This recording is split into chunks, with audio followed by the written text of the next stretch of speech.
Back to my channel. So for today's video, magta-try na naman ako ng bagong makeup. And this makeup is from LChear na brand and galing pa to sa China. Actually, 2 days na tong dumating pero syempre dahil galing siya sa ibang bansa. So para kaluwaran din ko muna siya. So binilad ko muna siya sa araw for 2 days para sure nga na, diba? Na wala siyang, alam nyo na guys. So virus, ganyan. So ito siya guys. But feeling ko itong brand na to is parang bago lang ata to sa Lazada. Hindi ko sure pero parang lang. Yeah, so pakita ko lang sa inyo guys. So super sealed naman siya. Ah, okay. Kasi ganito pa siya. Para saan to? May styro. May styro kasamang ganyan. Ah, okay. So ito siya guys. So cute lang. So, dalawa lang yung in-order ko, guys. So, cute lang nung lalagyan nyo. LChear na Press Pearl Brightening Powder.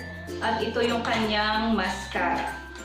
Ayan. So, I bought this in Lazada first week pa ata ng March. Pero dahil nga nahagip na tayo ng lockdown. Siyempre, di ba, nababal tayo na puro lockdown tayo ngayon. And super late ko na siyang na-receive.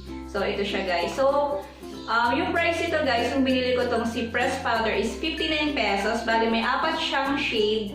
And mascara is nabili ko lang siya sa price na 60 pesos. So 59 and 60 pesos. So umpisahan na muna natin tong kay Press Powder. Super excited na ako.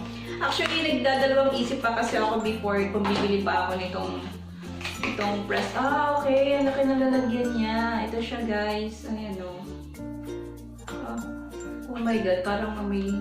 Ayun, natanggal siya guys, oh. So, muntika na siyang mabasag. Ayun, oh, nakatanggal na siya dun sa ano. Siguro, syempre, pag mga ganito naman, iniahagis-hagis ito sa mga ano, diba? Mga ganitong deliver. Ang bango niya guys. So, itong LChear Pearl Whitening Pearl, daming pearl. LChear Pearl Whitening Pearl Brightening Powder is from China and yung lifespan ng product is 3 years and this is 10 grams. So, galing siyang China. So, ang pinili kong shade is number 2. Kasi yung number 2 para may pagka-maputi siya and may pagka-pinkish ata yung color nito. So, ayan siya guys. So, itatry ko na siya sa aking face. By the way, i-ano ko muna siya. May kaamoy siya. Actually, natatanggal siya. Ayan o. Natanggal yung dikit niya. So, kailangan ko na lang siyang idikit ulit.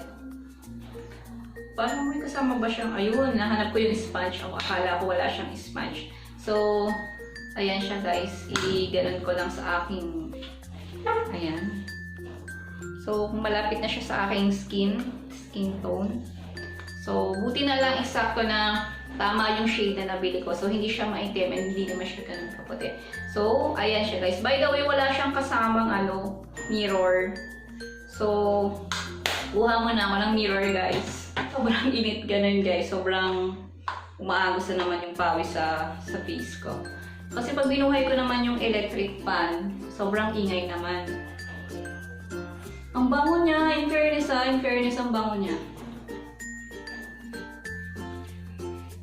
Tsaka para siyang whitening cream na rin. Para siyang, dahil yung pearl whitening powder siya, lakas niya kaagad makapagpaputi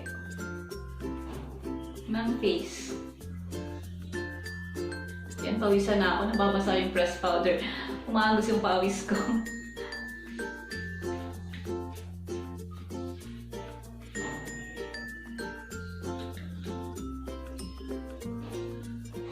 Yan. Okay na siya guys. Make sure din na lagyan nyo rin yung leg nyo para pumantay siya. Tapos kasi, ito pala. Meron pala siyang mirror. Ang syong ako guys.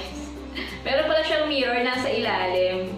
Kasi di ba usually yung mirror nandito, yung nakalagay yung mirror niya, yung mirror niya nandito po sa ilalim. Siyuma ko na nandito, hindi ko agad nakita. So ayan pala siya guys, may kasama pala siyang mirror. So dito na ako mananalamin. Next naman na itatry ko guys, is itong kanyang mascara. So yung color nito is, I think this is black. Sobrang laki ng lalagyan niya. And this is 12 grams also. And yan, hindi ko na mabasa. This is waterproof Tries Amplify Eyes. So, waterproof daw siya. Ayan. So, magka-carlash muna ako, guys. So, ayan. Carlash muna tayo, guys. So, ito hiniram ko lang to. So, on ko lang siya and painitin ko lang daw ng 5 minutes. Fairness, ang ganda nung kanilang press powder. Nakakaputi.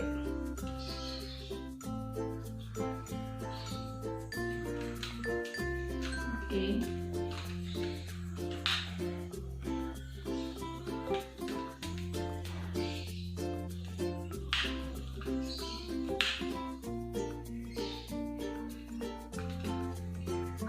Ang init. Hindi ako sanay gumamit ng ganito, ang init. Oh my gosh.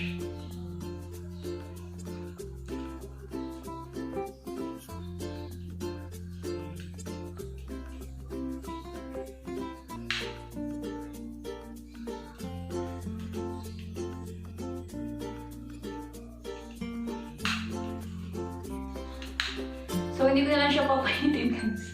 Nagulat ako pag iniod ko, sobrang init niya. Pag hindi kasi sanay, baka mapasok po kayo.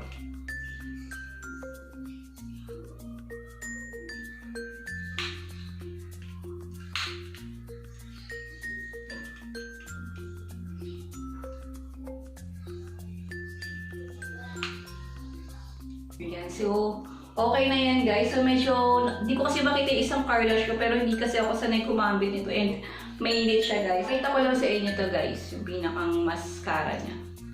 Ang laki ng mascara niya, guys. Ngayon lang ako nagka-mascara na, ito siya, guys. Ngayon lang ako nagka-mascara ng mga ganito kalaki. Actually, meron pa naman akong mascara. Wala lang, gusto ko lang bumili at mag-try ng bagong product. Ayan, so this is waterproof daw. Okay, ang ganda niya, oh. Sige, zoom ko na lang later.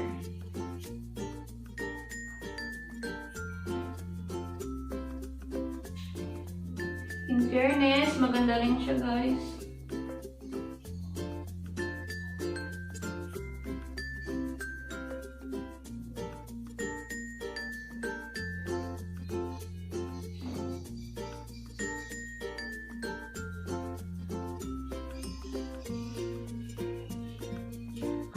Lumampas siya. So, ayan siya, guys. Actually, hindi kasi ako, in real life, hindi talaga rin ako mamaskara ng tao. So, this is my final look upon using this press powder and mascara from LChear na brand. And I can say na itong si Pearl Whitening press powder niya is lakas na kaagad makaputi ng skin. Kaya lang, yung di ko lang gusto dito kay press powder niya is yun nga, kasi syempre nga pinagpapawisan ako today is nagbubuo-buo yung mga powder niya dito. So, yun lang naman. Siguro dahil na sobrang init and ayun, so kailangan mo na lang siyang i-retouch. So, hindi lang rin masyadong kakapalan yung paglalagay kasi kanina medyo napakapal yung paglalagay ko kanina. So, dapat light lang. And also, dapat tamang shade talaga yung bibilhin nyo. Kasi nga, kung ganun nga siya, medyo nagbubuo siya sa aking skin. And kung hindi, kung masyadong maputi yung shade na pinili mo, tapos you have a dark complexion. So, makikita talaga na ibang-iba yung kulay ng press powder dun sa toong skin tone mo. So, dapat talaga sakto lang talaga yung shade na pipiliin mo. And yung sabi ko kasi yung aking shade is shade number 2. And dito naman kay mascara niya is, napansin ko nung pag-apply ko siya sa aking eyelashes, as in kumapal talaga yung eyelashes ko. Kaya lang, medyo nagkaroon ako ng pagkakayat kanina kasi nga syempre kalalagay ko pala and nag-press powder ulit ako, nag-retouch ako ng slice. So medyo kumayat siya, kaya medyo nag-dark yung ganito ko kanina. So ayun, nakayatan agad yung aking sponge. Ayan, so make sure na talaga kung mag-retouch kayo, siguraduhin nyo yung muna, natuyo na talaga yung mascara niya. Kasi nga pag hindi pa siya ganun katuyo, as in kakalat talaga siya. Pero yun nga, patuyuin nyo nga muna kasi nga nagkamali ako kasi nga nag-retouch ka agad ako. So yun lang guys ang masasabi ko dito sa dalawang product na to. And I can say na maganda naman yung kanyang product and super affordable pa. And affordable din to lalo sa mga estudyante na naghahanap ng mga murang makeup. And ayun, so swak na swak din talaga to sa budget nyo. So, ulitin ko lang guys, this is 60 pesos and 59 pesos from Lazada. So, yun na lang guys ang mag-share ko sa inyo lahat. And again, thank you again for watching my video. And also, don't forget to like, comment, share, and subscribe. Bye!